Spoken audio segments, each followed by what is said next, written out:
নমস্কার বন্ধুরা, আমি এডিএন আর আপনারা দেখছেন এডিএন ওয়ার্ল্ড।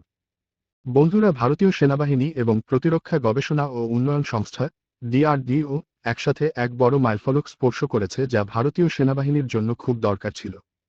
বন্ধুরা, ভারতীয় সেনাবাহিনী এবং ডিআরডিও মিলিতভাবে 120 কিলোমিটার এবং 300 কিলোমিটারের রকেট তৈরি করেছে। বন্ধুরা, আপনারা যদি ভারতের মাল্টিপল রকেট লঞ্চার সিস্টেমের দিকে নজর দেন, তাহলে আপনারা বর্তমানে ভারতের কাছে দুই ধরনের মাল্টিপল রকেট লঞ্চার সিস্টেম দেখতে পাবেন। প্রথমটি হল রাশিয়ার BM-30 স্মার্ট সিস্টেমের এক্সপোর্ট ভার্সন 9F52টি, যার রেঞ্জ 70 কিলোমিটার থেকে 90 কিলোমিটার, এবং দ্বিতীয়টি হল ভারতের পিনাকা মাল্টিব্যারেল রকেট লঞ্চার। পিনাকা সিস্টেমের মধ্যে আবার অনেক ভেরিয়েন্ট রয়েছে, যেমন পিনাকা মার্ক 1, যার রেঞ্জ প্রায় 38 কিলোমিটার, পিনাকা মার্ক 1 এর উন্নত ভার্সনের রেঞ্জ 45 কিলোমিটার, পিনাকা মার্ক 2 যার রেঞ্জ 60 কিলোমিটার এবং পিনাকা মার্ক 2 ER এর রেঞ্জ 90 কিলোমিটার, গাইডেড পিনাকার রেঞ্জ 75 কিলোমিটার, পিনাকা মার্ক 3 এর রেঞ্জ 120 কিলোমিটার এবং পিনাকা মার্ক 3 ER এর রেঞ্জ 200 কিলোমিটার। কিন্তু পিনাকা মার্ক 1 এবং পিনাকা মার্ক 1 এর উন্নত ভার্সন ভারতীয় সেনাবাহিনীতে সার্ভিস দিচ্ছে। বাকি সিস্টেম হয়তো ট্রায়ালে রয়েছে, নয়তো এখনও তৈরি হচ্ছে।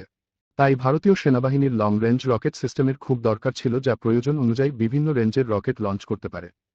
আর এই লং রেঞ্জ রকেট সিস্টেমের অভাব পূরণ করতে ভারতীয় সেনাবাহিনী এবং ডিআরডিও মিলিতভাবে 120 কিলোমিটার এবং 300 কিলোমিটারের রকেট তৈরি করেছে, এবং এই রকেটগুলির ডিআরডিও ব্লুপ্রিন্ট থেকে প্রোটোটাইপের তৈরি শুরু করেছে, এবং এই রকেটগুলি 2025 সালের মধ্যেই সব রকমের উন্নয়নমূলক পরীক্ষার করা হবে।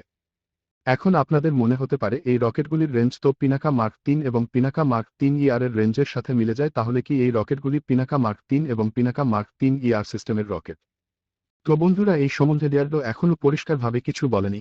প্রাথমিক রিপোর্টগুলি থেকে জানা যায় যে 120 কিলোমিটার রেঞ্জের রকেটটির সাইজ হবে 300 মিলিমিটার ক্যালিবারের উপর, এবং 300 কিলোমিটার রেঞ্জের রকেটটির সাইজ হবে 370 মিলিমিটার ক্যালিবারের উপর, এবং সবচেয়ে গুরুত্বপূর্ণ বিষয় হল এই রকেটগুলি দ্রুত ট্র্যাক মিশন মোড সিস্টেমে কাজ করবে, অর্থাৎ এই রকেটগুলিকে শত্রুর এলাকা শনাক্ত করার সাথে সাথেই ফায়ার করা যাবে। তো এই ছিল আজকের ভিডিও। এই রকম ডিফেন্স রিলেটেড ইনফরমেটিভ ভিডিও পেতে আমার চ্যানেল সাবস্ক্রাইবও করুন।